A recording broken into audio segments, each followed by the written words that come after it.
and welcome to Startup Africa Day 2026. I'm Andrea Censoni, the president of BeEntrepreneurs, and I need to say you something right away. So in the latest week, to many of you, I told this evening is not an event. This evening is a party. And what are we going to celebrate this night? We are going to celebrate 9 years of building bridges. 9 years of proving that African and Italian innovation can collaborate together, and they have a lot to say to each other. 9 years of impact with founders, with investors, with corporates, with hundreds of people who are interested in this kind of exchange. Our journey started in 2017.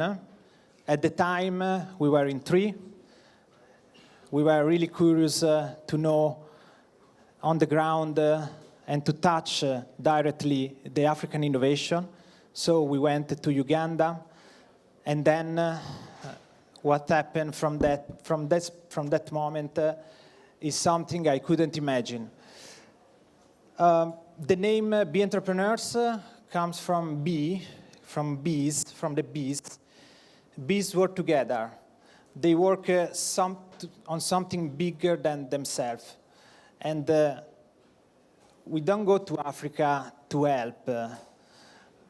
We go to build together and as equals. And tonight, I think this room is exactly that. It's a bridge between two ecosystems. We have some investors, we have companies, we have founders, and we are all here talking as equals. Everything we do in BeEntrepreneurs, our programs, our workshop, our roadshow, exists only because of our volunteers. So in BeEntrepreneurs, we are all volunteers. And every single one of us, you'll see and you'll meet, you'll talk with several of our volunteers, and we are all bees here. And I would like to, just to remind, tonight I see a lot of familiar faces and a lot of new faces. So I'm really happy because this tells to me that in these latest years, we have been planting good seeds. In these days of meetings and conversation, someone said something that stuck me. The most interesting innovation doesn't always come from where you are looking for it. And tonight, we have 6 startups from East Africa that will prove exactly this. So, as I said, this is a party, and the best parties have great friends. We'll have a lot of them this evening. And the first one I want to call on stage is one of my closest friends, my wedding witness, and happy to do the same in a few months. One of the co-founders of BeEntrepreneurs Association, and editor-in-chief at Will and Chora Media, Paolo Bovio. Hi, everybody. Thank you, Andrea.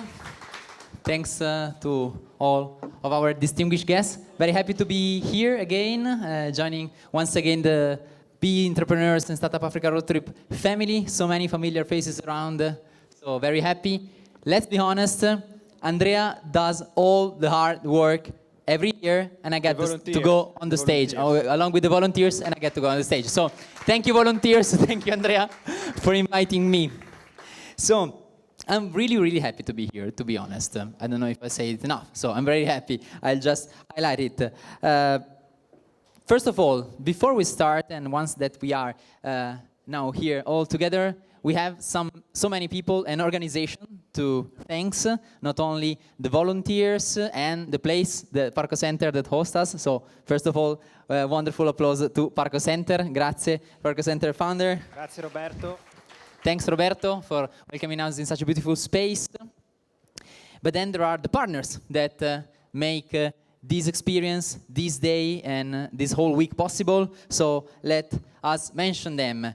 Beep Red, and then Primo Capital, Enijaul, Prolo, We Make Future. And then our media partners, startupbusiness.it and Africa Rivista. You make evenings like this possible. Thank you. And also in Africa with Martino Guglielmi. Where is Martino? Martino? Doing networks as always. Yeah, with the Startup Africa Roadtrip since 2017, we have realized about 9 different programs, and we have touched 7 different countries in Africa. This evening, you are going to listen to the stories of 6 founders, and these 6 founders are the best ones we have supported and selected in the latest year through our Next Generation Africa program. We have selected them between more than 600 applications we receive all over the continent. But I want to call here on stage my colleague, board member Tommaso Lapiana.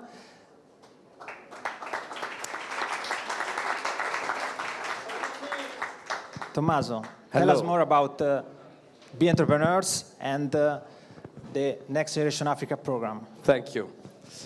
Thank you, everyone. As you can see, my name is Tommaso Lapiana. Yes, the idea today is to give a brief overview before we delve into the very interesting pitches and other panelists that we're going to hear today. What is exactly BeEntrepreneurs? What is Startup Africa Roadtrip? I want to provide just an overview and also looking at a few numbers of what has been happening. Wow, this is really bright. Thank you very much. I will be brief. We just look at a few numbers. So first of all, I want to remember to everyone that this is the 9th year of activity for the association. So it's been almost 10 years. We are 1 year away from hitting the 10 years milestone. And I would like to remember to everyone that what we're talking about here is, first of all, an organization that is based on the passion and the commitment of volunteers. We are all volunteers interested in the startups in the African continent. So I would like to ask you a warm round of applause for all the volunteers, those that are present here today, because without them this wouldn't be possible, basically. What do? We train, we mentor through the mentorship months before the roadshow, and then we also do the acceleration through this moment. This is the 3rd roadshow that we do, and it's our way of creating this connection between African ecosystems and European one. It's in particular our own Italian ecosystem. As I was mentioning, we have a long story behind of us. We started in 2017. Andrea actually started with a pilot project in Uganda. Our focus, the focus of BeEntrepreneurs and Startup Africa Roadtrip remained focused in particular in East Africa. So multiple projects in Uganda, Kenya, Tanzania. I think it's also worth to mention that our focus doesn't end there, because we also did, since 2024, also projects in Congo and in Morocco. Last year we were in Tanzania to do the boot camp. As Andrea mentioned, we received more than 600 applications, and you're going to see today pitching the 6 best startups out of these 600 applicants.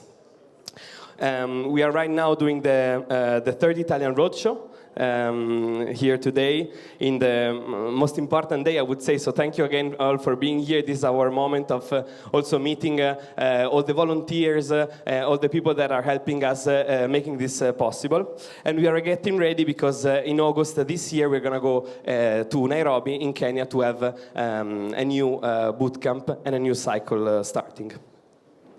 I promised numbers, and here are some numbers. I think they speak also a little bit for themselves, because in these 9 years we have helped with the training of more than 450 entrepreneurs. Half of them were female entrepreneurs. And in total, the startups that we accelerated are around 150. And our alumni have raised the astonishing number of more than 17 million euros. As I mentioned earlier also, we had 7 African editions in 6 different countries, and you're actually now part of the 3rd edition of the Italian Roadshow, which, but we will see it also later. In total, 3,000 African startups were scouted and mapped by our association in the past 9 years. So let's talk about let's briefly talk about how this all started. Who are the 6 startups that you're seeing here today, and how did we meet them during our bootcamp in Dar es Salaam, Tanzania, during last summer? First of all, 672 applications that we received across 19 different countries. Our scouting team selected then 25 startups to be invited at our bootcamp in Dar es Salaam. Because how does it work? There is the first step, which we receive the applications. Our team of volunteers selects, scouts actually the startup that could be most interesting for our program. And then we invite them for an on-site bootcamp in the location that was decided. After that, they have the access to the final demo day, in which, thanks to a jury of local partners and local stakeholders, we are able to select the startups that you're actually going to meet in the roadshow. Before the roadshow, these startups are mentored online for the 8 months that go by between the bootcamp and the roadshow. And right now here we are in, I think, the peak of the moment. We are almost at the half of the week of the 3rd roadshow that we have.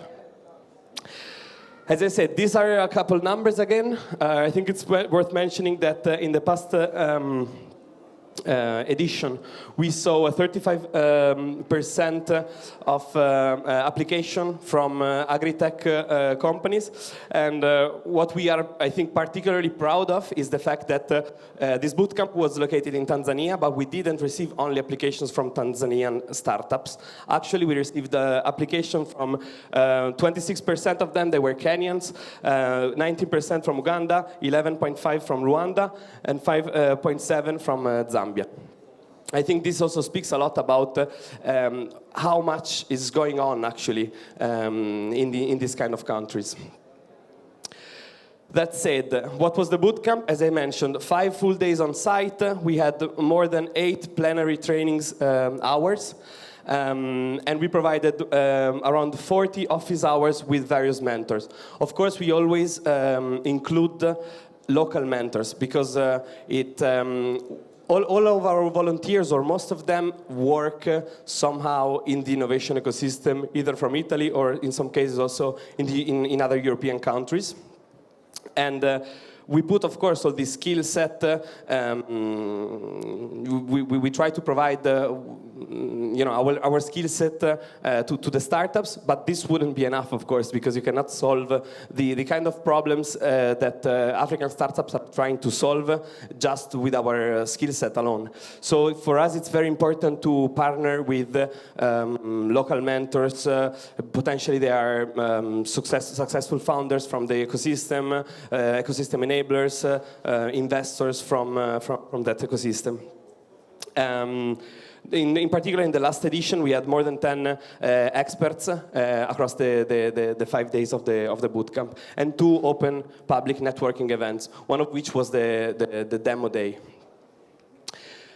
That said, what is happening right now? We are actually, as I mentioned, right at the half of our very long week, as all the startups and the other volunteers can confirm you. We have been non-stop since Sunday and Saturday, actually, when the startups arrived here in Milan. Yesterday, we were hosted at Primo Ventures for an amazing day of working in the morning with their various divisions, where the startups had the chance of speaking with very insightful investors that specify in the kind of verticals that could be interesting for them. And also in the evening, in the afternoon, we held an aperitif event with other VC, business angels, and alike, always in the Primo Ventures offices.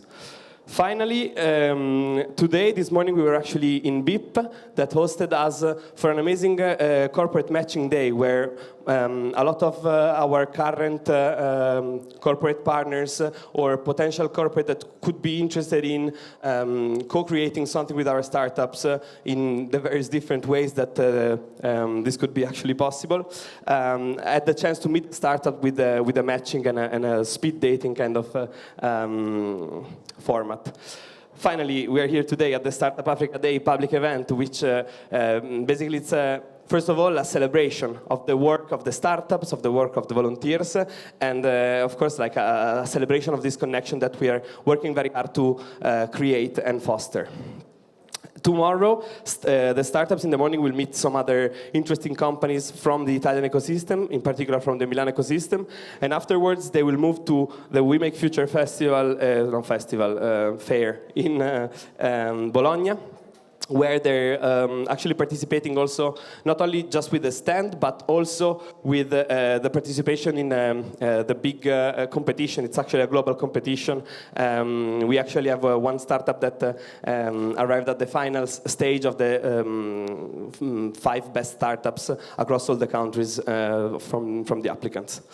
And finally, we're gonna close the roadshow next weekend with a tourist trip at the end of all this work. Finally, I'm ready to just introduce you the 6 startups. I'm not gonna spend too much time here. You have the leaflet. If you didn't receive it at the entrance, I'm sure you can find on the tables these leaflets that contain all the information, not only on the roadshow, but also on each startups. So you're also able to get some information before hearing their pitch and hopefully having the chance of connecting with them after their pitches. So as you can see, the verticals are quite varied. We go from health to agriculture to social impact and nutrition. Sorry, this was the end. I thank you very, very much, and enjoy the rest of the night. Bye-bye. Va? Sì, che funziona. Usare questo. Thank you so much, Tommaso. Such a story, such a journey. I was part of the 2019 expedition in Uganda. Such an emotion to be on stage again. Every year, Startup Africa Roadtrip grows, makes a bigger step, goes higher. Let me highlight the numbers of this year's edition: 672 applications, 19 countries, 6 startups. So, quite a journey, quite a result. We're gonna meet, we're gonna hear we're gonna listen to the startup pitches in a few minutes, but tonight we're gonna also listen to some inspirational speaker. First, after all, maybe they were right. So the first inspirational speaker that we're gonna hear is Dr. Albert Antwi-Boasiako. He founded eCrime Bureau in 2011. eCrime Bureau is the first dedicated cybersecurity firm in West Africa. He then became Director General of Ghana's Cybersecurity Authority, and he was there the architect of the national cybersecurity legislation. So, from startup founder to policymaker. And his talk is titled, of course, the entrepreneur who changed a country's law. So please welcome Dr. Albert Antwi-Boasiako.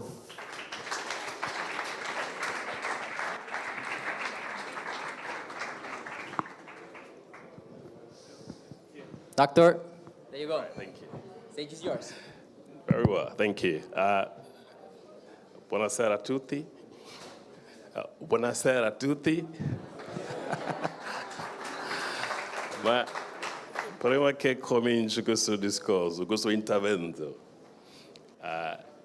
devo affermare, cioè devo farmi una dichiarazione, ho un legame molto molto stretto con l'Italia.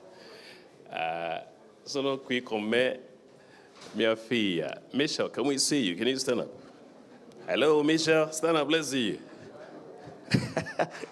That's my daughter. Mi sono laureato in Italia. Ho fatto l'università tanti anni fa, all'Università di Trento. Ho studiato filosofia. Quindi ho letto la Repubblica di Platone, come tanti come voi. But I've also had a relationship with Italy, not just studies, but work. I met my wife here. So whilst I was studying, this is where I met Dorcas, and Michelle is the first product of that relationship. I still kept my family here. I have a home very close to Lake Como, if you come back. Very beautiful place in Abavila. Michelle studies at College Como. It's a boarding house, and whenever she's on vacation, she travels with me. And she performed the role of personal assistant and personal bodyguard as well. But I want to thank the team here, Andrea and the team, the wonderful work that you're doing. I think I'm really, really impressed. Anything African is of importance to me. And when you have Italian innovation, Italian commitment, Italian energy, collaborating with Africans, I think it's something that I'm always pleased to be associated with. So, Andrea, you're a young man, but I think we're carrying a big vision. Let's clap for this young man. He's doing so well in the continent. Yeah, thank you. Very well, right? I've got something I'll present to you very soon. But I also, to my colleagues, my brothers on the continent, my sisters, I think it's an opportunity. I must admit here, I'm a frank speaker. I don't think Italy started very early. I've had experience with this country more than 2 decades. I think Italy has been slow in terms of its opening to the African continent. I know Mattei Plan. In fact, I pushed Mattei Plan, Ghana into Mattei Plan. I've worked with your minister, also, right, who is a minister for public enterprises. I work with Frattasi, who used to head Agenzia Nazionale per Cybersecurity, Eva and others. I think it's been slow. Just 2 weeks ago, I was in Ghana with the rector, the University of Padua, also opening up international. It's been slow. But I think there is something positive in terms of how Italy environment is opening to the African continent. A continent of enormous opportunity, enormous talent, enormous potential. And my story started here. When I was studying in Italy, and my colleagues, I wish some of them were here, the mind was always going to Ghana. Because I saw a continent where everything, from the roads, from the hospital, from the schools, everything needed to be done. Now the story of a founder is always driven by something. This is my story. I live in Italy, all right. I love here. I love pasta. I love the weather. I love cafe espresso. I mean, just the smell of it. You know, these are the things when I'm not in Italy, I miss. I have obsession for everything Italian. However, the real potential of creating something, of building something, was on the African continent. It was from day one. And I think this is just 5 minutes to tell a bit of story. It's quite interesting how Ghana became a role model for cybersecurity on the continent. I'm not sure, but I do believe that any of the technical people in this room knows that when you talk of cybersecurity on the continent, Ghana stands tall among global nations, leading on the African continent. But the story of Ghana's cybersecurity started with entrepreneurship, what started. And I've come to appreciate there are two kinds of entrepreneurship, or two levels. The first one is the root takers. You take the role. You need to create the innovation within what established rules, isn't it? A nation set the rules, set the parameters. Then you begin to think, to create, to build, to establish, to nurture, and to achieve some tangible output. That is it. That's what almost everybody starts. But I think, in my case, what I saw when I started the journey, you still start with what has been established. But you get to a point that you know that you have to create what? The new rules to make it possible for that innovation to be able to thrive, for new innovators to be able to come into the picture. I think that's what I saw. From a private sector, setting up the E-Crime Bureau in 2011, and in 2017, having to leave the private sector to set up Ghana's cybersecurity agency. And I must say, I've got a lot of Italian friends, and I said, look, I set up Ghana's cybersecurity agency before Italy. Mine was in 2020. L'Agenzia Nazionale per Cybersecurity in Ghana si è stato fondato nel 2020. Italy was 2021. The law of Ghana was passed before that of Italian. I have visibility here in terms of those developments. These are some of the stories, you know, that Africa is not always catching up. No, we broke the rules. Even one of the things that Ghana started doing under my leadership was the licensing of cybersecurity service providers and accreditation of cybersecurity professionals. So in Ghana, to do cybersecurity, to set up cybersecurity, you need to get a license. Ghana was the second country, apart from Singapore, to have introduced this innovation. And now we have a number more countries. If you are from Zambia, check your law. The Zambian law is based on Ghana's law. If you are from Sierra Leone, check your legislation. There are a lot of references from Ghana. If you are from Mauritius, there are.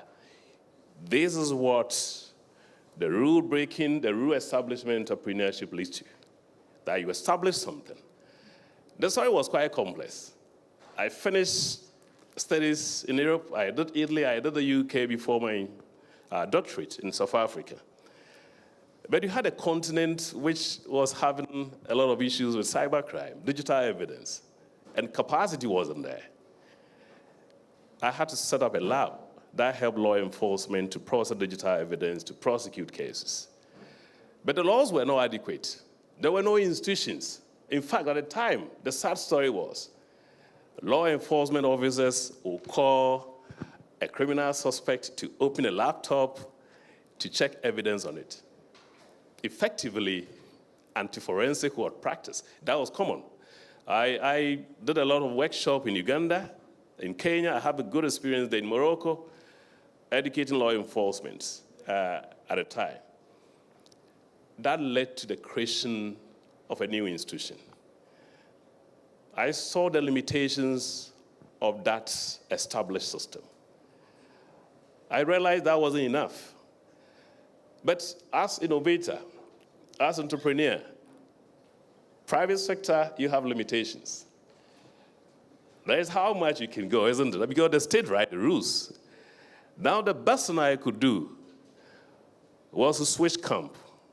For close to 8 years, I had to build Ghana's cybersecurity from the ground up, from zero, into becoming a role model country.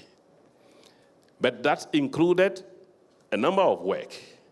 As I speak, there are more than 100 cybersecurity firms operating in Ghana, all of them licensed. This innovation that was transported within the public sector has set up an ecosystem. There are more than 2,000 cybersecurity professionals who are accredited, built by this national legislation. And it's not just Ghana. The impact of the cybersecurity law of our country, the law that I was pushed to write from entrepreneurship standpoint has become a reference point for many African countries and also on the global south.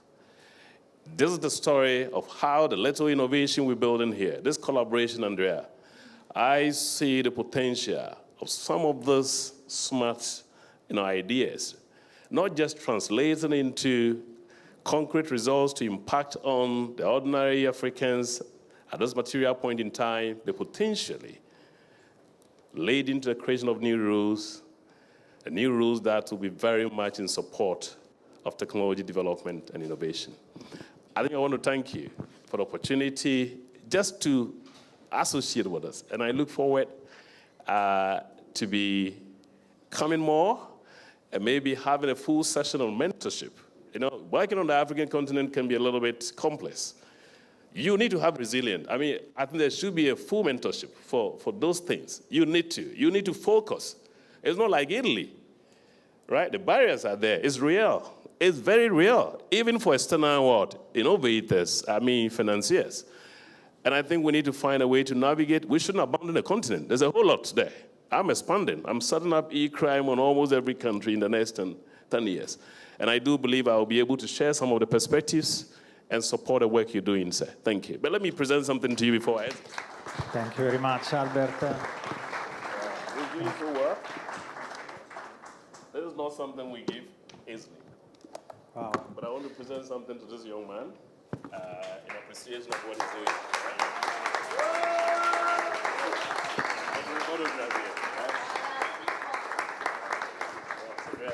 Thank you very much. Thank you very much. And I'll have about 2 or 3 also of those books to be given to some of my colleagues here. Okay, maybe quickly. thank you very much. Later. Thank you. Albert, your story is so inspiring, and it reminds me what I love more of African entrepreneurs. I love the ability to draw a strong vision and the desire to solve long-standing problems and also to rewrite the rules of the private sector, such as you did with your company. So thank you again.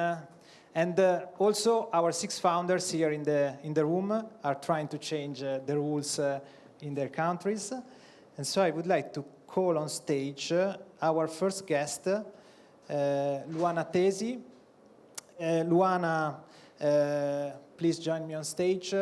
Luana is working for Eni Joule, Eni's Energy and Entrepreneurship School of Eni, and she has several experiences with the African innovation ecosystem. So I would like to ask you, Mara, please share the microphone.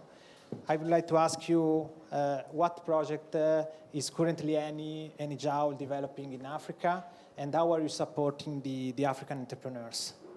Okay, thanks. It's not so easy being here after this inspirational speech. So, sorry, mine is a corporate speech, sorry.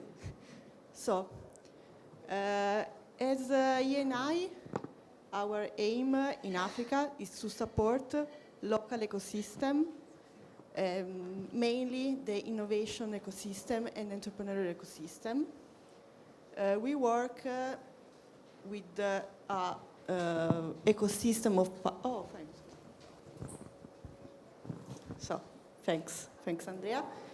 So, for supporting ecosystem, we build ecosystem. For example, we work with the Caribou Factory or BeEntrepreneurs or APS Foundation in several programs.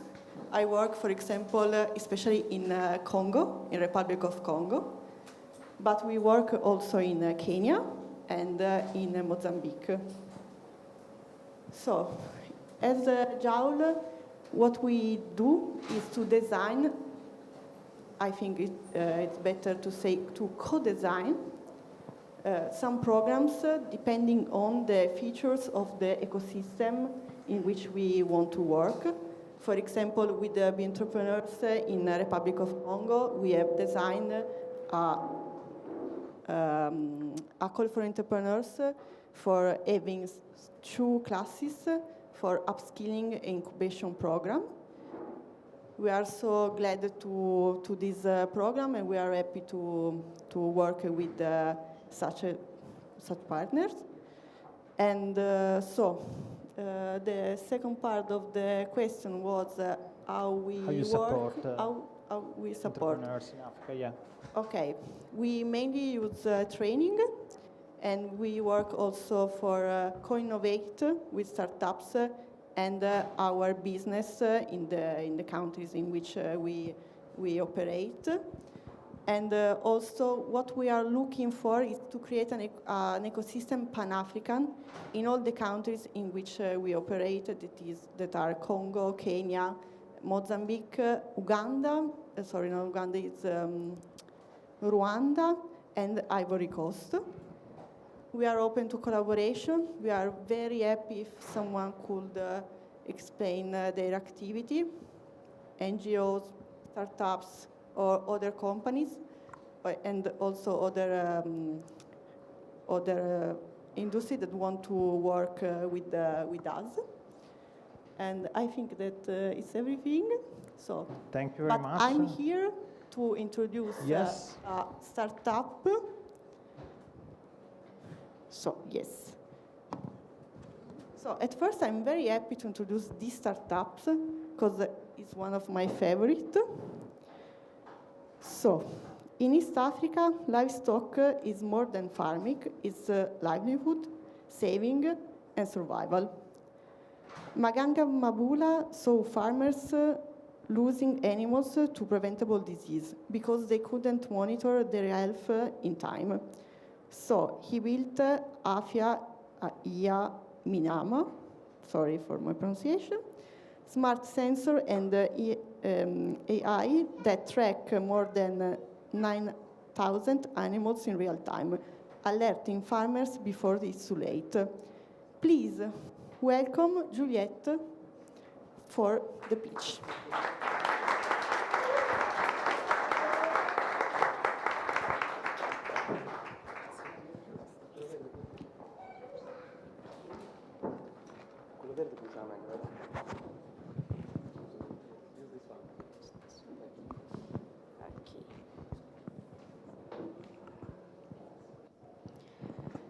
Good evening, everyone. Thank you, all of you. First of all, I would like to take this opportunity to appreciate and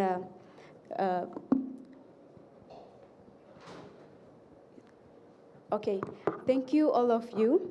I would like to take this opportunity to thank you, all of you, for coming and listen to us, and also thank the BeEntrepreneurs and Startup Africa Roadtrip for hosting us. And imagine you are a livestock farmer, and what if I told you today you can be anywhere with your phone and monitor your animal health in a real time and data-driven actions while your animals are right at your farm? I will tell you why this matters. I'm Juliet Tarimo, co-founder of Afya Ya Mnyama Digital Limited. And this was me, 11 years old girl, chased out of school for unpaid fees, only 3 days after the sudden death of our livestock, which were the only source of income to us. This situation was like a trigger in my mind because the consequence wasn't due to poverty, rather unseen preventable losses which happened to our animals. And during my study, I realized this is the lives of more than 3.68 million Tanzanian livestock farmers who relies on the guesswork to detect the health status of the animals. Since 81% of them can't access certified veterinary services at a time. And as a result, 1.5 billion USD is lost each year for the animal health intervention.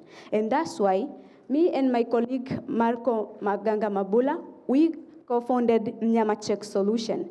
So this is an AI-powered mobile and web application integrated with sensor technology to help the livestock farmers get a real-time alert on early disease detection, reproductive cycle tracking, and access to certified veterinary services at a time. And how does this work? After we install the hardware parts, the smart ear tag sensors, we have Rumino bolus sensors and smart ear tag sensors, which are installed in the body of animal, and it continuously collects the health status of each animal and send to our system for analysis. And thereafter, our platform send a real-time alert to the farmers on early interventions, which can be booking veterinarians or medication through our platform. We are happy to help livestock farmers to make the informed decision with succeed breeding by affordable certified veterinary services within a single platform. And from the humble beginning in 2023, we managed to secure our first investment from Ifakara Innovation Hub, and so far so good. In 2025, we secured 50K USD from CMU Africa, and which has led us to 95% technical accuracy and be trusted to monitor the lives of 7,500 animals in Tanzania. And we are happy to receive the positive feedback from our customer in milk production increase by 45% and 35% increase in breeding success reductions and 60% early disease detections before the visible sign. And all of this together has helped us to attain the SDG number 1 of no poverty, zero hunger, and climate actions. And we are happy to take this impact in the African market, which worth 100 billion USD in market value. And we started in Tanzania as our home because it ranked the second after Ethiopia, having more number of animals, and make it worth 11.8 billion USD in the market value. We are targeting both smallholder farmers with more than 10 animals and large livestock farmers, and we obtain them through different trainings, exhibition shows, and the use of partners who are already partnering with these different livestock farmers, and also field veterinarians who have a big trust in these livestock industry sectors. We use B2C as our business model, and we collect revenue through monthly subscription charges and sensor installation charges, where 1 sensor per 1 animal, and the sales of veterinary drugs through our platform. We are competing in the growing agri-tech market, and we compete with traditional methods, Keto Watch and Maziku Agritech, but they only serve 28% of these livestock farmers, and because they are not full integrated. So we offer a full integrated solution accompanied with a real-time and data-driven solution at an affordable price, which make us fix the remaining 72 gap in the agri-tech market. We are asking for mentorship and technical support with a financial support of $250,000 USD, which will accelerate our research and development, team and market expansion, and core business operations. And all of this together will accelerate our projection goals from 2026 to 2029 of reaching 300K animals monitored with 4,000 veterinarians onboarded in our platform and being a 99.9 technical accuracy. So through the mentorship support and financial and technical support we obtain along our journey, it has accelerated our achievement in different awards and recognitions, and few among of them is being the second best paper under International Student Summit in 2024, and being the best startup of the year under East Africa Startup Awards in 2024. So this is my multidisciplinary team, full of veterinarians, business expertise, and software engineers, and bolded by highly experienced advisors, more than 25 plus engineers in general, from different angles, potential for our solution growth. Remember me?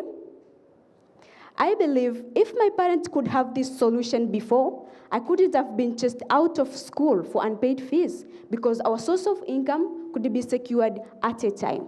Look at me now. I'm happy, like, saving the livestock farmers who are struggling and stuck in the same problem I stuck before. So join us in funding collaboration to help us unlock the livestock intelligence in Africa to bring about the data-driven food system worldwide. Thank you.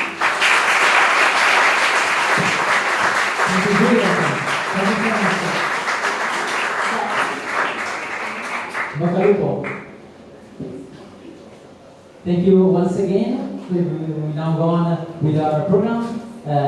Before introducing the second startup, we gonna listen to Thomas Finazzi, who is portfolio analyst at OPS LCEF, which is an impact investing fund.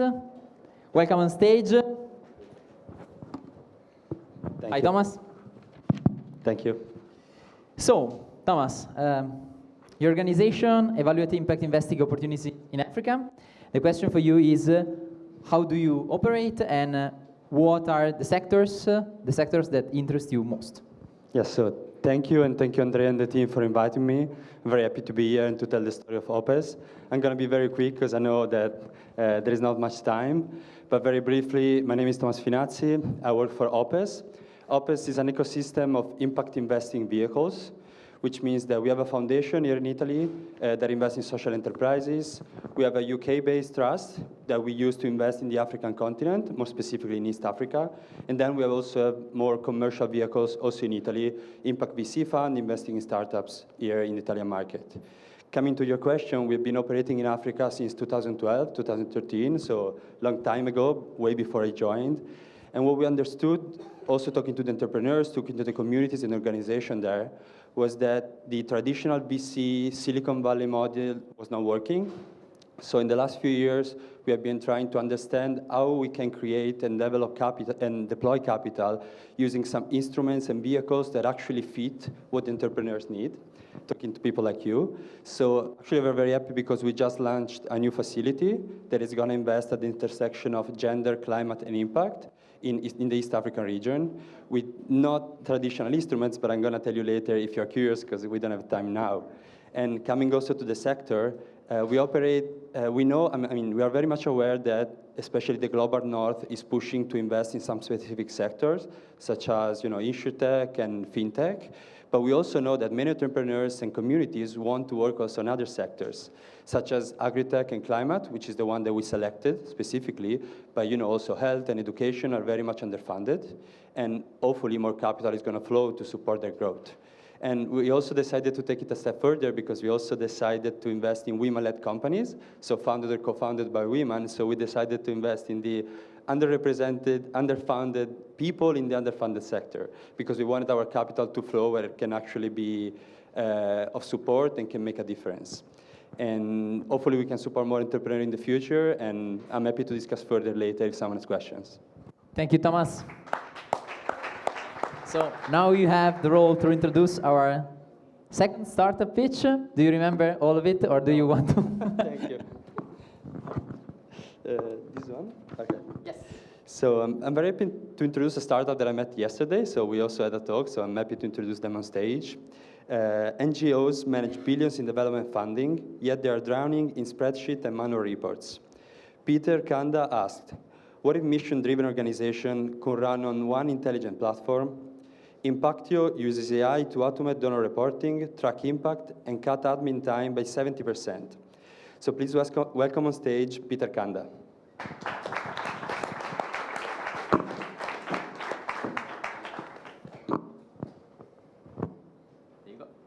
Thank you. Buonasera a tutti. Mi chiamo Peter Kanda. I'm the CEO and founder of Impactio. We are building the digital impact infrastructure for Africa. And today, I want to help you answer two questions. Why us and why now? Impact organizations in Africa are struggling with handling very many tools during their day-to-day operations. They have QuickBooks for finance, they have Excel sheets to manage budget and programs, they either have a Kobo toolbox to collect data, they have MailChimp for their communication, and this ends up resulting to over 12 days of wasted time, either on impact reporting or financial reporting. And because of this, it's a significant problem for them. And to compound on this, why now? USAID has cut up to $13 billion that was being sent to Africa, meaning that African startups need to professionalize what they do and they need to operate leanly. Second is localized. They need to be able to show that where the funds came from and where the funds was actually used. AI is a significant disruptor in this space in terms of the way they do their day-to-day reporting. And lastly is how they're able to aggregate donations, because one, you remember that some of the fundings that they used to receive has now been cut, and they're looking for options in terms of how they can be able to aggregate fundings from Europe and the US back to Africa. And what do we do at Impactio? At Impactio, we provide an all-in-one solutions that sorts out key 4 functionalities for impact organization. 1 is program management, 2 is project management, 3 is impact reporting, and 4 is their financial reporting. We've been able to build all these key functionalities to speak to each other on our platforms, and we've been able to embed AI into their workflows. So it's an end-to-end operations. That's the key thing that we're able to provide. And then we've embedded AI into their workflow. So the AI does not sit at the end of it. It actually sits within the workflow. So when you do your day-to-day operations, AI is embedded in whatever you're doing. And then, since we are able to collect some data through this, we're able to provide important metrics for these organizations to be able to score themselves according to gold standards. Now, how do we monetize as a startup? We have 2 options to monetize. One is a B2B subscriptions. We start by onboarding program managers, project managers to our essential license. And as we continue to take other functions, e.g. the financial reporting, we move them to the professional license. And if they are significantly big organization looking to digitize some of their bank transactions, we move them to the enterprise license. We also do a 1% take rate if donations are being handled through our platform. And the size of this market in terms of the SOM is actually 72 million. There is one thing that you need to note here. There is no vertical leader in this space. And that's why we're building this digital impact infrastructure for Africa. We are disrupting this, and we're trying to ensure that this is able to work. And you know what? It's actually working. We do have paying customers that are actually paying for this product. Over the last 5 months, we've been able to get 20K in booked revenue. We are about to finalize our second largest client within the platform. Our largest client is actually a 71 staff organization that handles $2 million. They manage programs all across the Masai Mara supporting women. And this is some of the impact that we've been able to achieve through the platform. They actually support up to 400 women through one of their social enterprises on our platform. We've been able to save them 78 hours in reporting time. We've been able to reduce the number of times it takes for them to be able to do their M&D reporting by up to 45%. There's something else I must note. Through this organization, we've been able to automate 67 processes. When we started with them, some of the reports used to take 12 days. Right now, they're down up to 4 days. And this is the key differentiators between us and other organizations. One, we provide an all-in-one platform. For Salesforce, if you know Salesforce, some of the licenses are too expensive. It's up to $100. For us, we're able to give you $30 and manage all those platforms. $30 per month, and you manage it on our platform. For Odoo, it doesn't provide an end-to-end. Program management is separate. Project management is absolutely separate. And our team has over 25 years experience in the impact space. We've been able to work in various other NGO spaces, managing various programs. And we are the right team to be able to roll this out. Felix and Clinton are our tech support, and as we speak, they are currently supporting organizations in Africa. We are looking for $250,000 for a runway of 24 months, and hopefully we'll be able to find organizations here we can be able to partner with.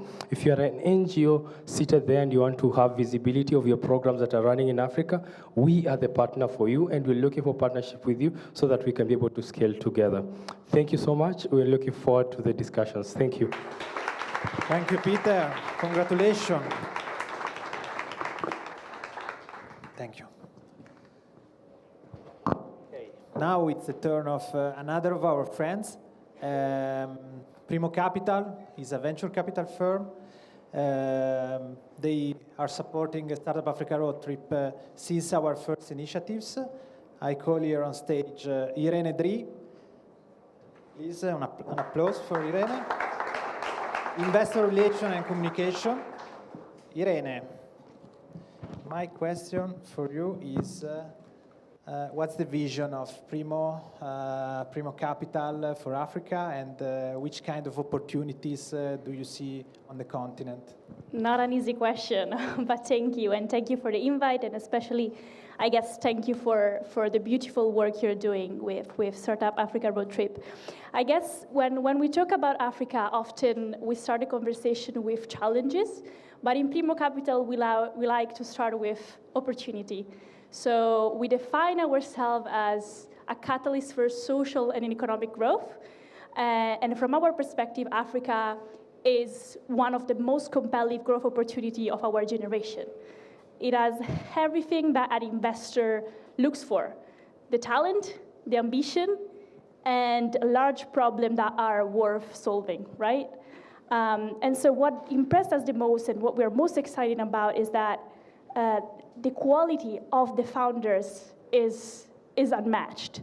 Across the continent, we saw entrepreneurs that are highly skilled, deeply resilient, globally connected, and so that is truly beautiful. And they're building an environment that require creativity, adaptability, speed from day one, and those are the features, the qualities that creates great businesses. The second thing that we saw that really inspired us and captivated us was the quality of the technology and of the innovation. So many African startups are not just adopting technology that was developed elsewhere, but they are creating solutions that leapfrog complete stages, full stages of infrastructure and development. And that's beautiful. We saw it with financial markets, with mobile money that transformed access to finance. And we're seeing it today with climate tech, healthcare, logistic, energy. So that's also very beautiful. And third thing is that we truly believe that Europe and Africa have the opportunity to build a new kind of relationship that is not based on aid, that is not based on extraction, but is based on a partnership. So it's a partnership where capital, innovation, talent, access to market flows both ways, and if it is done correctly, both continents can truly get stronger. And venture capital can be the right instrument for a positive sum game because it aligns economic returns with societal progress. But now, rather than talking about the future in abstract terms, I would like to introduce a founder who is actively building it. So in Tanzania, 58% of children under 5 suffer from heat and hunger, not starvation, but the silent lack of nutrient that stunts their future. Simon Miele didn't just see a problem, he built a solution. Lishe 360 creates superfood-enriched baby foods and has reached 260,000 parents through free nutrition education. 100,000 milliliters is just getting started. So please welcome Simon Miele.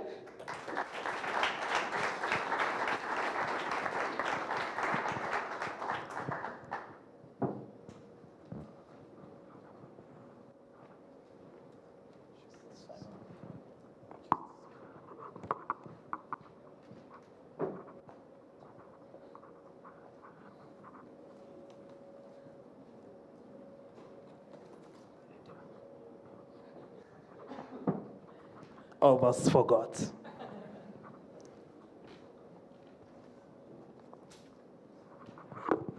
Thank you for the amazing introduction, Erin.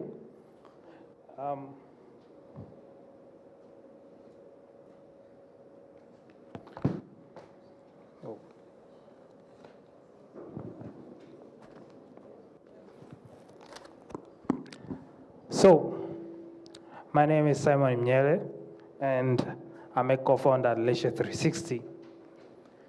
Across Africa, like millions of many mothers, Mama Neema is feeding her children just to fill their stomachs, leaving their bodies undernourished. This is not only impacting the children in their childhood, it also goes on into their adulthood. Because their bodies are not properly developed, they end up missing out on potential economic opportunities.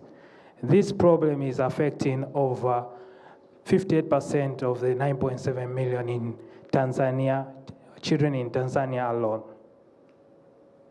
Our solution has two parts that are tightly linked. The first part is that we use tech social media platforms such as Facebook, Instagram, TikTok, and WhatsApp to provide free nutrition education and expert support where mothers and caregivers are. And we do this in combination with manufacturing and distributing nutritious food products made from local superfoods such as cashews, sesame, and pumpkin seeds. We do this to enable every mother to raise a healthy child. Our unique value proposition has 4 elements. The first element is free impactful nutrition education provided where our customers already are. Everybody here most likely uses social media. So for these millions of mothers in Tanzania, they get to have access to proper information on nutrition without needing to download an additional app or any other additional steps. The second element is our caregiver community that has more than 260,000 caregivers. This means they are able to interact with other mothers across the country, in addition to our in-house team of professionals, including nutritionists and food scientists, to get what they need to better raise their children. And thirdly, we use science to make locally sourced nutritious foods so that in addition to the education, they are now able to feed their children much better. And lastly, we use tech to research and develop nutritious meal plans to ensure that they are as healthy as possible. This means we are able to provide nutrition impact at scale. Our business model is B2B2C, where we sell to retailers and retailers sell to the final consumers. Our serviceable addressable market is worth more than $400 million with the capacity to grow into $800 billion, which is the Africa's health food market. And our current gross margins are 56%. So far, we've generated more than $430,000 in revenue. Actually, a little update, now almost $600,000. And we project to grow by 9 times by 2030. Our competition is a range of product sellers, but only Lishe 360 has been able to combine nutrition, tech usage, and community at scale. We maintain a 5-star rating on Google. Mothers love us and trust us. We have more than 500 now testimonials of our products and offerings. So far, 60% of parents have reported improved child feeding habits. We have generated more than 24 jobs. We are working with more than 250 distributors, 70% of who are women. And our vision is to nourish more than 30 million children and mothers across Africa. Our team has a combined experience of more than 25 years. We have experts in nutrition, finance, marketing, accounting, and other areas. We're a team that is ready to grow. We're a team that is ready to scale. We are asking for $350,000 to 10x our capacity, increase our nationwide distribution, and impact thousands and potentially millions of mothers like Mama Neema. Thank you very much for listening. We are looking for opportunities to collaborate and funding. Join us in scaling healthy child nutrition across Africa. And lastly, this is one of our amazing products. Thank you. Thank you, Simon. Thank you. Good evening. So, Francesca, ABSI operates in several African countries. What project are you running in the different fields, and in particular, how do you collaborate with the local innovators and startups? Thank you, Andrea, and thanks again for the invitation. It's not the first time I'm joining a road trip to Italy, and it's been very emotional every time because I appreciate very much what Andrea and the team is doing. As APSI, we actually were there since the beginning. We are one of the biggest NGOs in Italy. We have about 300 projects around the world, and we reach yearly 4 million people. We work in many different sectors, comprising health, but also education is our main sector, agriculture, access to energy. We work a lot in emergencies. We deal with a lot of problems, and problems need solutions. And sometimes for finding the solutions, we need innovations. So we always deal with, among ourselves, thinking of innovative interventions, but very often we do need collaboration with companies and startups. So we do reach out to startups and innovators in order to find solutions for many different problems. For instance, in the health sector, we have 6% of our projects are in the health sector. We have started and nurtured collaborations with different local African startups that, for instance, work in the digitalization of processes for hospitals. And the way we work with them is to support them also to try to reach the last mile. So we want them to package their services also to the very bottom of the pyramid. And the bottom of the pyramid in some areas is very many people, so means very many clients for these startups, and for us means very many beneficiaries. So they talk about clients, we talk about beneficiaries. In the end, we have at heart the same people. So the collaboration is very promising. Another interesting example that I can give you is a recent project we are working at together with another NGO which is called Sutra and some universities in Europe, and it's trying to transfer use cases for generative AI. So we are utilizing large language models, trying to adapt them to local use cases in Ghana, in Kenya, and also in Uganda.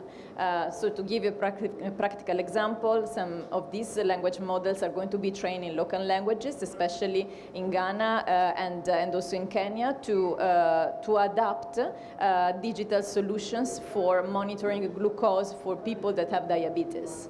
So this is one of the innovations we're looking at, and we have universities, but also we are seeking for companies that can maybe utilize such languages for their own innovation. So I know some of you are here, and actually I am going to introduce one of them. And I'm actually really happy to talk about this NGO, this startup. Imagine a hospital where vital signs go unmonitored because there's no network, no staff, no time. Daniel Nkongo built MediLink, a device that connects any medical equipment to the cloud, even offline, delivering real-time alerts and AI insights so that doctors can save more lives with fewer resources. Please welcome Daniel Nkongo.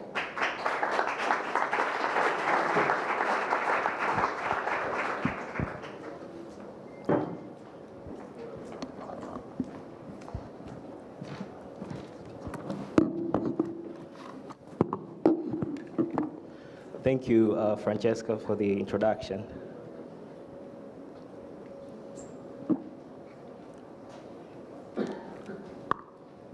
Okay, hi. My name is Daniel Nkongo, and I'm the CEO of Vortan. So at Vortan, we're solving the problem of the disconnection between medical machines and medical professionals. Medical machines emit enormous amount of potentially life-saving data, but without the right pair of eyes looking at this data at the right moment, they're just numbers on a screen. And this leads to a lot of avoidable issues, such as missed critical alerts, high staffing costs, because then hospitals need a larger number of staff to handle more patients, manual data transfers, which are slow and prone to errors, effectively limiting the ability of a medical staff to handle more patients in a given amount of time. Also, costly system integration.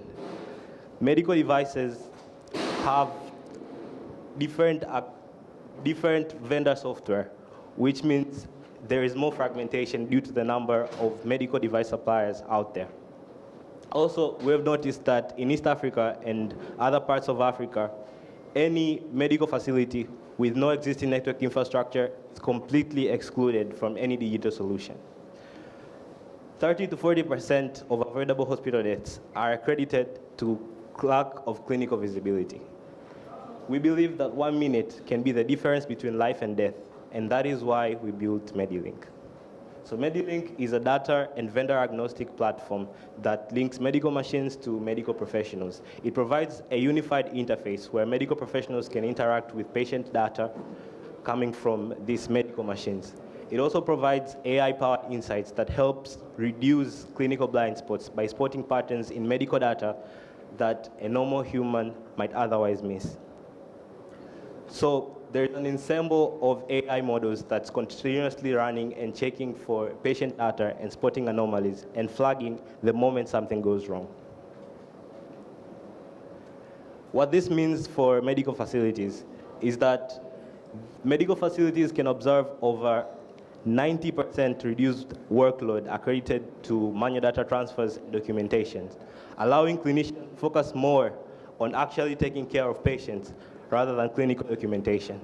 Also, with MediLink's advanced patient monitoring capabilities, the same amount of medical staff can triple their capacity to care and handle more patients by 2 to 5 times, increasing the efficiency of a medical facility. Also, for laboratory equipment, we've been able to cut down the time it took to extract data from a machine, document it, and generate a report from 10 to 15 minutes to merely seconds. The global market opportunity for device connectivity in the medical space is around $5.7 billion right now, but it is expected to grow to over $16 billion in the next 5 years by 2030. And the immediate market opportunity in Tanzania alone right now is around 200 million, and we're aiming to capture at least 7% of this market in the next 5 years. So this is how we make money. First, we do hardware sales, where we sell our MediLink device, which is a device that is connected to medical machines, extract data, and send it either to our platform or to third-party software. For facilities using our platform, we do a software as a service model, where we charge $40 per month. And also, we've recognized that there are facilities that cannot use any digitized solution due to the lack of existing network infrastructure. And that's why we paired our solution with a LoRa gateway. So for health facilities with no existing network infrastructure, we sell them our LoRa gateway at $120, and it works with our MediLink devices. This enables us to tap into a market that is completely untapped by competitors. Also, for facilities using the LoRa gateway, we charge $0.004 per message. So it might seem like a small number, but for a hospital, typically in a day, a hospital could send up to $1,000, up to 1,000 messages, which equates to about $12 a month. So currently, we've been able to build the hardware, the software, we've got the technology working, and we've done 3 pilots in 3 different hospitals, and we've observed how it effectively increases the efficiency of clinics. This is the team at Vortan. Before beginning our journey with MediLink, we were working as a project development company, where we delivered solutions for different companies, including the government, by supplying and delivering solutions that are currently mass-produced. And this is the experience that we're bringing with in MediLink. We're asking for $100,000 in order to scale production and optimize production in order to reduce the unit cost of our devices by over 20%. Also, some of this money is going to be used in completing our certifications and compliances. We're looking to onboard over 100 hospitals by the second half of 2027. And some of this money is going to be used for cross-region onboarding and intensive marketing. Also, we're also going to use this money in order to support our runway for a period of 1 year.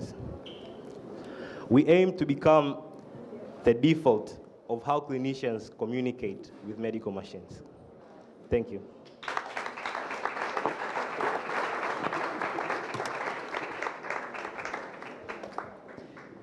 Thank you. Thank you, Daniel. So, IoT for hospital with zero infrastructure, Tanzania. Let's go on with the 5th out of 6 pitches that we're gonna listen to. But first, let me call on to stage Sharon Tumushabe.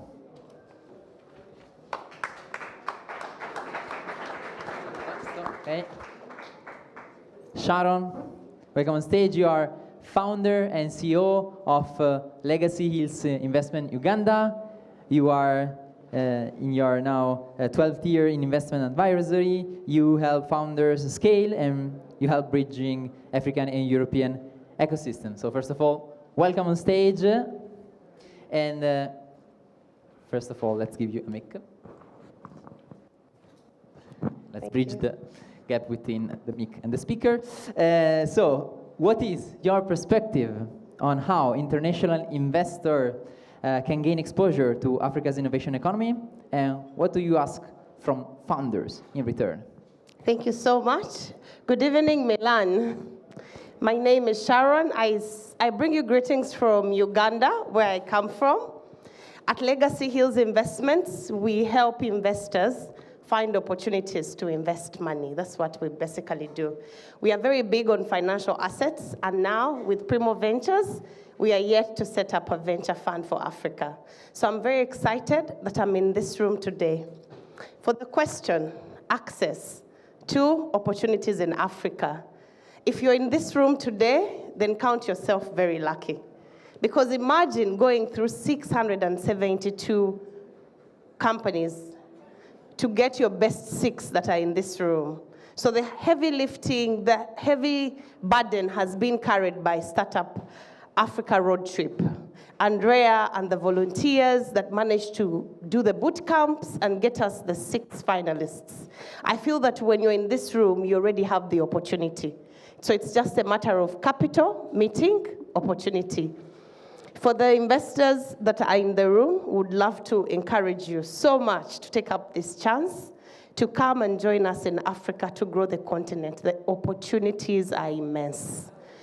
From agri-tech to education, health, climate change, we have everything that you're looking for as an investor. But allow me to introduce Nyende that has a very good concept with the TruSource. TruSource is solving a problem of logistics. We know for sure that 30% of Africa's agricultural products are usually declined at different ports. Why? Lack of traceability. He has built a GPS mapping compliance automation that gives real-time supply chain intelligence, and now Kenyan farmers can access premium global markets from farm to fork. Here is Nyende that I would love to introduce to you as he gives us his speech. Please welcome him.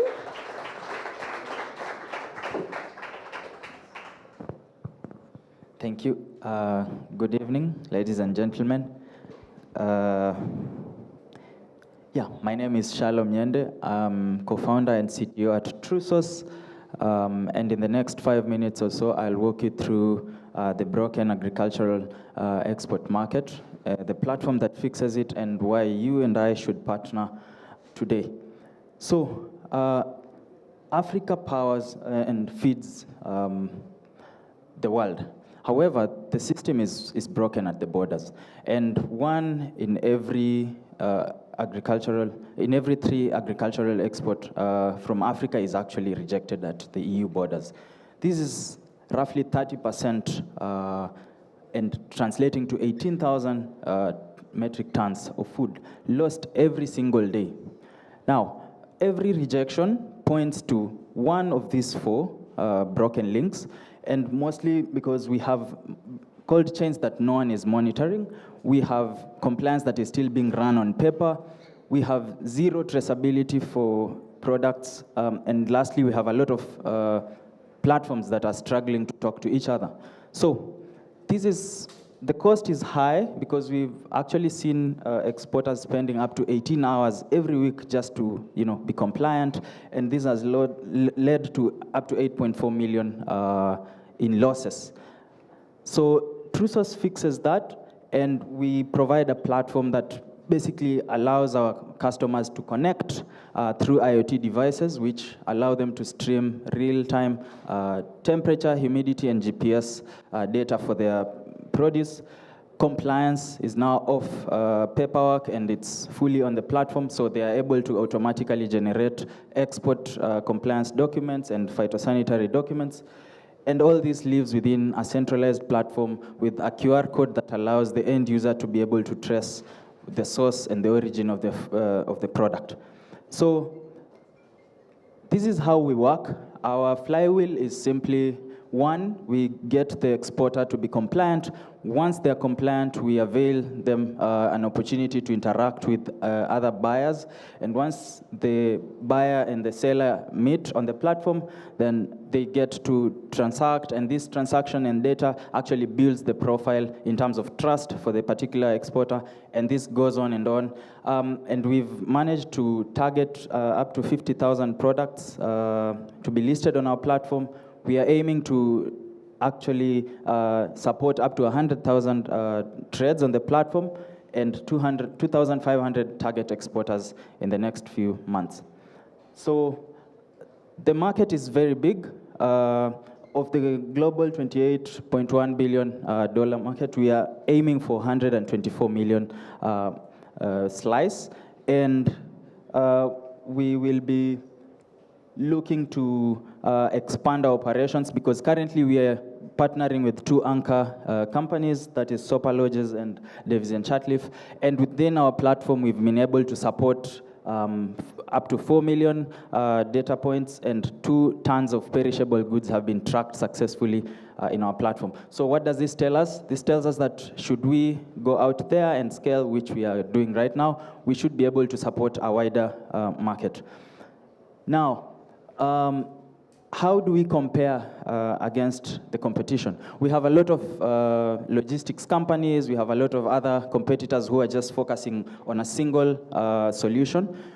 We are different from them in the sense that we avail everything under one platform. So from onboarding, you have a traceability solution, a cold chain solution, a compliance solution, as well as a marketplace that is global. How do we make money?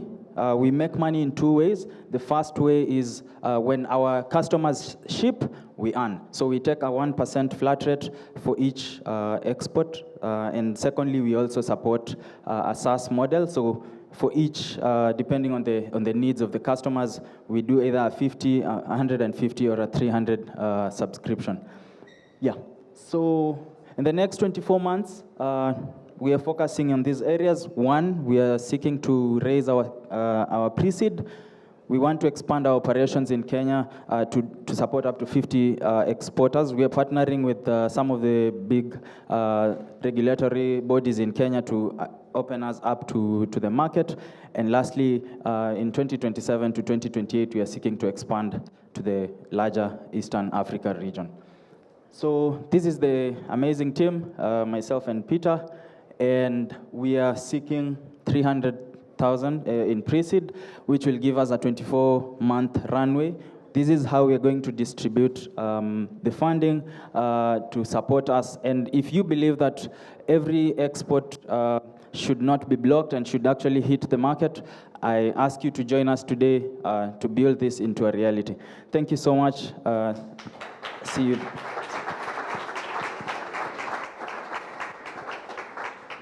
Thank you. So we have arrived to our 6th and final pitch, but let me invite on stage to introduce it Federico Rivera, who is Chief Design Officer at Sketchin and board member at VIP Red. Welcome on stage. Which you prefer? This one works? Yeah. The one who has the best design, I guess. No, they're similar. So you are Startup Africa Roadtrip mentor since 2022. Welcome. And thank you. BIP Red works on innovation across many markets. My question for you is, what opportunities you see in building bridges between the Italian and African innovation ecosystems? Oh, thank you for the simple question, first of all. And thank you for having us. It's nice to be back with the mentors and the other volunteers that I left alone this year, but great job. And I did the same, no problem. Okay. I did the same, but they called me back still. Hey, buddy, we shared the stage then.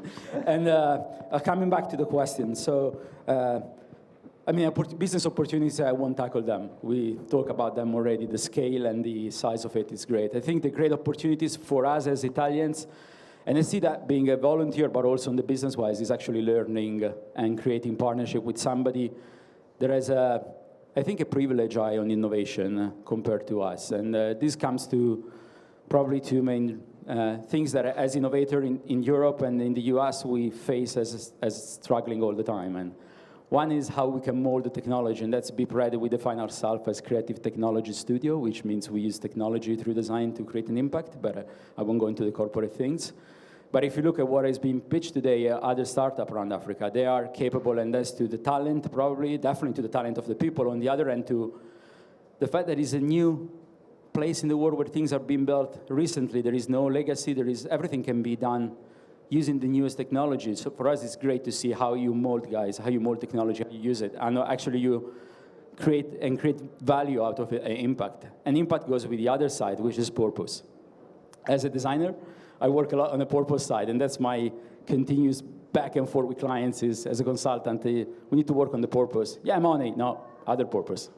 Human purpose, value that we bring to people, value that we bring to humanity, value that we bring to society. And everything that I always seen coming through Startup Africa has always been tightened to actually having impact on people at large scale. I got my own notes, so I can use them. Okay, and that's literally tied really well with the history of Hakim, and it goes with malaria, which I think is something that we all associated with Africa. And malaria still kills over 600,000 people, mostly children in Africa every year. And the current tests require blood, reagents, and labs that don't exist in remote villages, and Hakim will go through them quite straightforward to allow us to touch them again for those ones that haven't seen in the past. And Hakim Kakuza built MariTest, which is the startup that I'm really proud to introduce, and handled a device that detects malaria through fingertip contact in under 2 minutes. No blood, no needles, creative usage of technology, and 93% of accuracy as a result. Please welcome Hakim Kakuza and MariTest.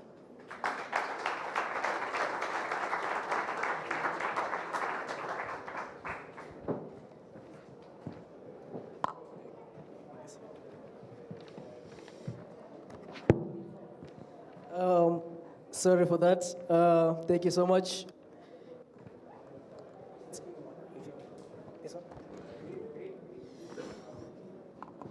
Okay. Thank you so much. My name is Stanley Kinyanjui, and I'm the co-founder at MariTest. Hakim is the founder of MariTest.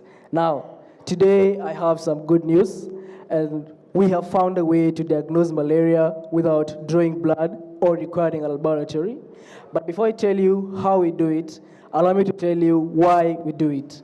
Now, 1440, that's the number of children who lose their lives every single day due to malaria, a disease that we've mastered how to treat, but still fail how to diagnose accurately, timely, and sustainably. Now, 3 years ago, my co-founder and I were at a remote island in Uganda during a school internship where he contracted malaria and almost lost his life due to the disease. He was lucky to survive, but the story is not the same for the over 500,000 people who lose their lives every single year due to malaria, with the majority of them coming from Africa, where up to 40% of the population lack the access to timely and accurate malaria diagnosis. Now, in many remote African communities, volunteers like the gentleman you see are the ones responsible for going door to door to conduct routine malaria tests. They're always armed with the rapid diagnostic test kits. But these rapid diagnostic test kits are facing a myriad of challenges that is slowing down the fight against malaria because they present false negatives due to gene mutations and deletions, high medical waste because these are single-use kits. Now, here, this is the amount of waste that is generated from a single diagnosis. So you can imagine the situation when a population of 10,000 people is diagnosed. In a nutshell, we spend a lot of money on this, and it is not working. And that is why today we are proposing MariTest, the world's first AI-powered bloodless malaria diagnostic device. It's here. And now, you might be asking yourself, how does this work? Well, when you're bitten by an infected female Anopheles mosquito, the Plasmodium, which is the malaria parasite, interacts with the red blood cells, leading to the formation of hemozoin. This hemozoin has a distinct paramagnetic signature that the device leverages on to diagnose malaria. It also has a couple of sensors that aid in a full diagnosis together with an AI algorithm. To come up with this, we co-designed this product together with community healthcare workers who are here, and we built a product that directly fits into the ecosystem. It is very easy to use and only requires one to pull out one from an apron, like the one they are wearing there, ask the patient to place the finger on top of the device, and get the results in just under 2 minutes. At the same time, this data is going to be relayed to our MariTest Intelligence Center. I want you to think of it as a data power where we track issues such as drug resistance and monitor outbreaks as they happen. So far, we've conducted over 1,800 lab tests, achieving a 93% accuracy rate. In addition to that, we've upskilled over 260 community healthcare workers and reached over 3,000 people in awareness campaigns in East Africa. In addition to that, we also have received letters of intent to purchase 500 medical devices. We're talking about a market that is valued at close to $1.6 billion. It is currently dominated by the rapid diagnostic test kits. But our intention is to capture 10% of that market and be valued at close to $100 million in the next 5 years. Now, to get to this market, we are adopting a phased approach go-to-market strategy that will see us grow and scale to the entire Great Lakes region from our third year going forward. And the most important part, how do we make money? Well, we are leveraging a B2B business model that is going to utilize hardware as a service for subscriptions, meaning we'll be billing our customers who are NGOs, health facilities, at the end of every month based on the number of tests conducted. And each test is only 50 cents. This is 50% cheaper and even more compared to the existing available options. With this, we'll be able to break even in our second year of production and gross a $45 million revenue in 5 years. People will choose us because we tick the right boxes of affordability, scalability, and high sensitivity. And also, we are bloodless. To do this, our team understands the disease, the product, the hardware, and the procurement pathway. We are backed by a team of advisors that has a lived experience in the malaria ecosystem, and together have 80 years of combined experience in building startups. And of course, we have not walked this journey alone because we've been supported by these incredible institutions, among them being Startup Africa Roadtrip, who brought us here today. With this support, we've been able to win these awards and accolades, including recently being named as one of the top 30 startups in Africa by Yale University.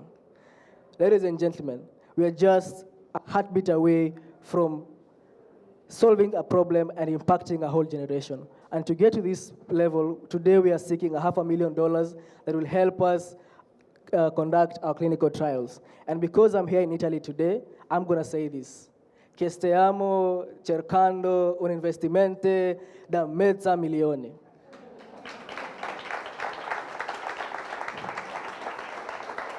Grazie, grazie, grazie, grazie. As I conclude my pitch, I want you to remember one thing, that malaria is not an African problem. It's a humanity problem. Because in 5 years' time, 1 in every 5 people, count the number of rows that you're in, 1 of you will be at a risk of suffering malaria. And that is why I invite you today to join us to end malaria. And as you go home, I want you to have this number in mind, 1440, because these are not just statistics. These are dreams cut short, all due to a treatable and a preventable disease. Gracias. Thank you, Stanley. Congrats. Well, 6 startups, 3 African countries. You see the stories, and now in a while you can connect directly with the founders and touch also the products and prototypes. But before opening the networking aperitivo, we have a final surprise. We have a very inspiring speech from one of the Africa's most influential investment leaders, chairperson of the Botswana Stock Exchange, Africa lead at Fondazione Enrico Mattei. Welcome on stage, Neo Mooki.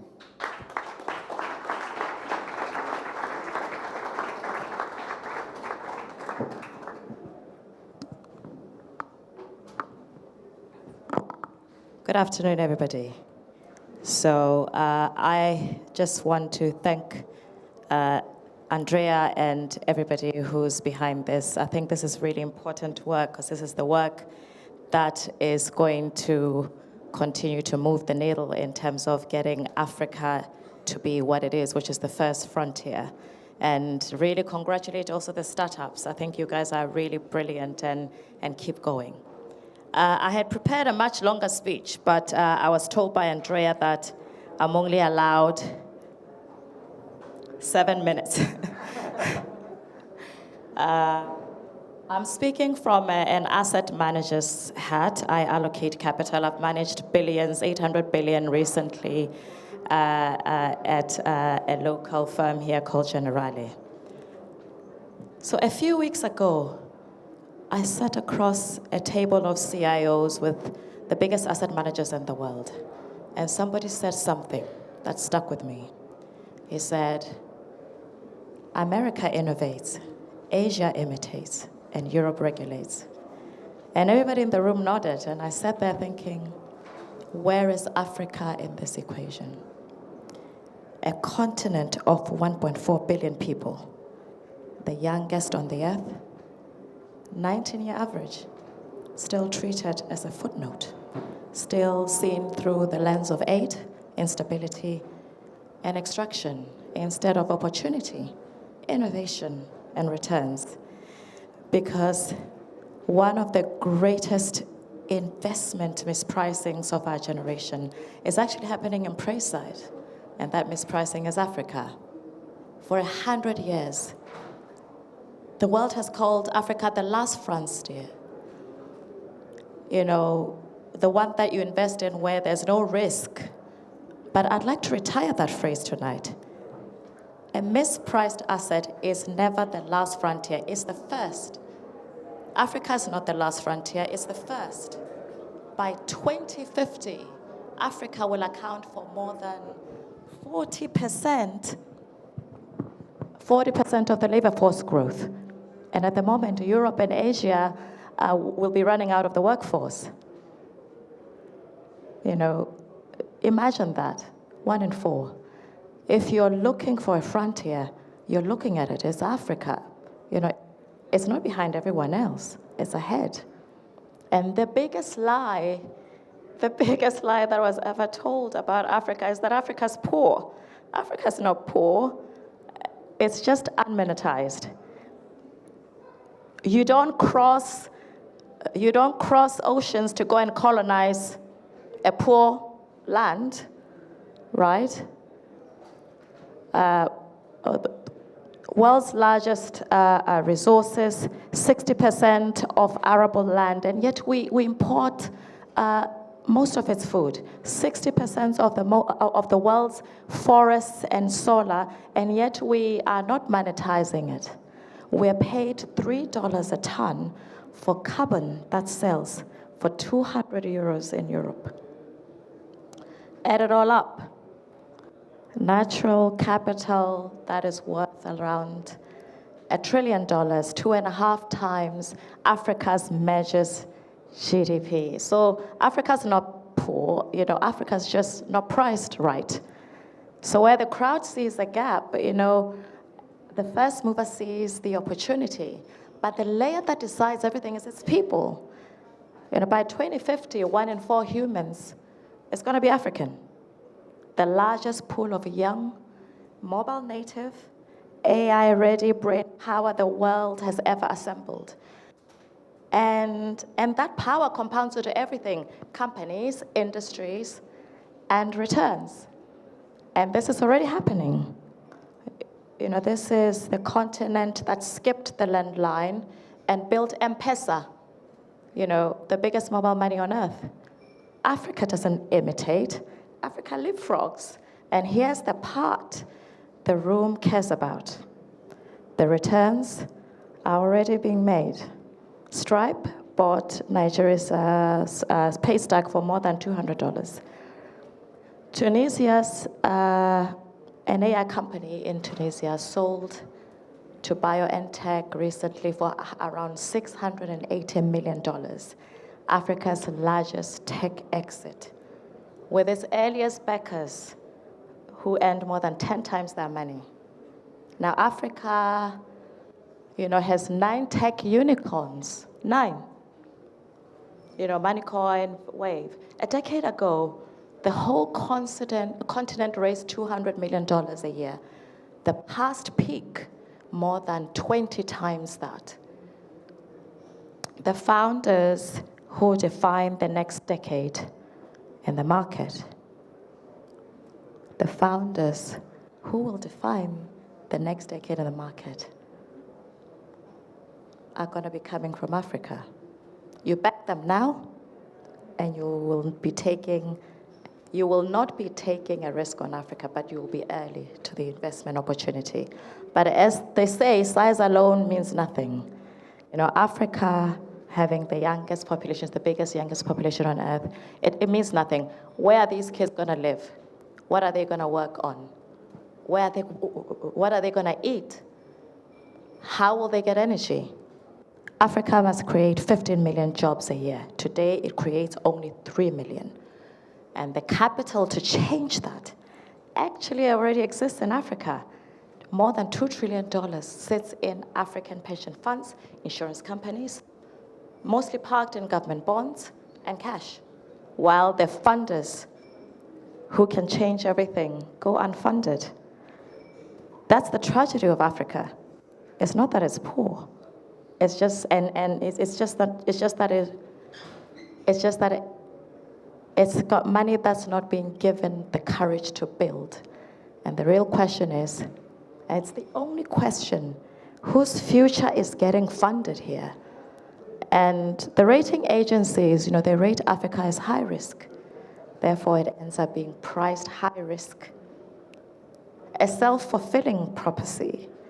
We have to move it out of the too hard to price into the must invest bucket. So we need to start pricing Africa fairly, not lazily, which is why this room matters tonight. 6 funders pitched their futures to you. Treat Africa as the last frontier, and you will arrive late and pay the most. Treat it as the first frontier and move now while the asymmetry is still there, and then you win. This is not aid. It's the single biggest arbitrage of our generation, the youngest growth on earth, meeting patient capital before the rest of the market actually wakes up. So let me go back to where I began.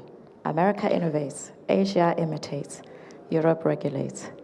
And Africa builds. The workforce, the wealth, Africa's building the century itself. Africa is not in the footnote to that equation. Africa is the answer to that equation. Demographics are not destiny. Preparation is destiny. Let me end with a line that I live by. I live by this. I refuse to tiptoe through life just to arrive safely at death. I would rather charge forward, embrace the chaos, skid into the final curtains with stories to tell, not dreams and unfulfilled potential. Don't tiptoe towards Africa. Don't wait for it to be safe or proven or last. Go first, build boldly, and fund the future while it is still a frontier. Thank you.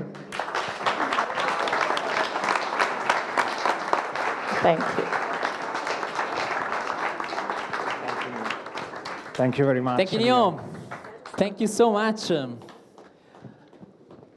Africa is the first frontier, not the last. Africa builds. Africa leapfrogs. Africa is the direction we need to look into, my dear Andrea. Now, I think it's almost time to celebrate, finally. Almost, though.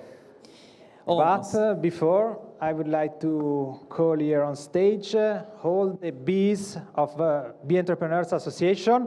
Please come here. So please fly on stage.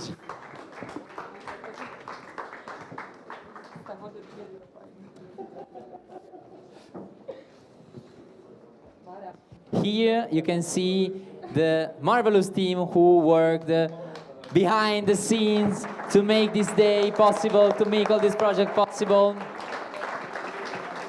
It's a team that grows from year to year, so thank you so much. And now, where is Mara? Mara, okay. Now I want to call here on stage all the 6 startups because we have a final gift for you. Let me call them on stage. You start first. Me? Yes. Okay. Afya. From Tanzania. Impactio from Kenya. Lishi. Vortan MediLink from Tanzania, again. TruSource. And MariTest.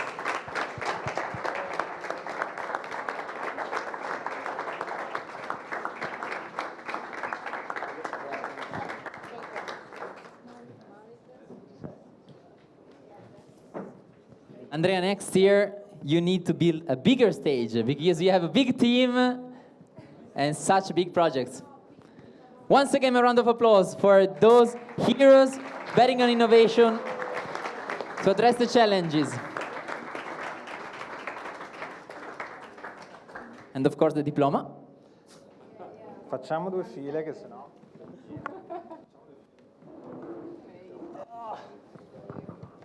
So if you look at this stage, you can see different faces, different stories, different cities, different countries. Let us see them, all of them, as bees flying, spreading innovation, building bridges with innovations, building the same hive, if you want.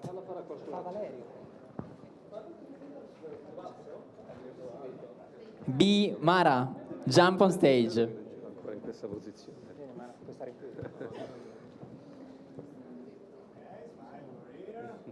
Che sei bee.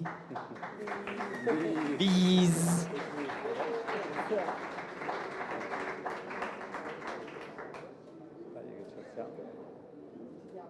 Ce la facciamo? Ce l'abbiamo. Pictures of all formats. Thank you.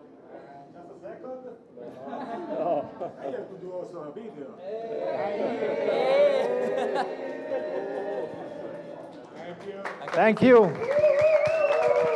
Thank you, Paolo Bovio. Thank you, Recensoni. Enjoy the aperitif and please connect with the founders. Thank you for being there. Ciao.